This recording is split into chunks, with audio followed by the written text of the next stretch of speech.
வர மாட்டேன்றாரு விஜய். என்ன அதுதான் வரணும். இப்பதான் ஏங்க நல்லா புரிஞ்சுக்கணும். அடுத்தவன்ட்ட முதல் கை நீட்டி காசு வாங்கிட்டோம் ஒரு படத்துக்கு. அந்த படத்தை இதுதான் கடைசி படம், அதையும் முடிச்சாச்சு. முடிச்சுட்டு புலிவாலை பிடிச்ச மாதிரி அரசியல். நீங்க நினைக்கிற இவ்வளவு ஈஸியெல்லாம் வரும், இவ்வளவு குயிக்கெல்லாம் எவனும் வந்திருக்க முடியாது.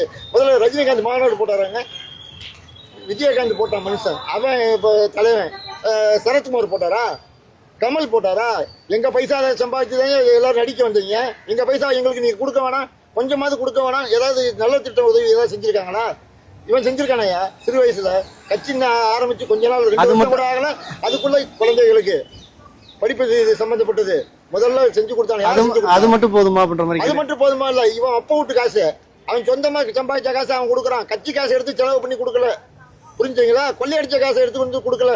கஷ்டப்பட்டு ஃபைட் சீன்ல நடிச்சு ஒவ்வொரு ராப்பாகலாம் குடும்பத்தை விட்டு பிரிஞ்சு வெளிநாடு வெளியூர்ல எல்லாம் போய் இருந்து ஷூட்டிங் நடிச்சு கஷ்டப்பட்டு வந்த பைசாவை நமக்கு கொடுக்கணும்னு தலையெழுத்தா? அவனுக்கு தேவையே இல்லையா? கொடுக்குறானே, வரத்துக்கு மேல கொடுக்குறானுங்க. அப்ப இப்ப அவன் சொந்த காசை கொடுக்குறான்னா இன்னும் பின்னால சிஎம் ஆனா அரசாங்க காசு எவ்வளவு கொடுப்பான்?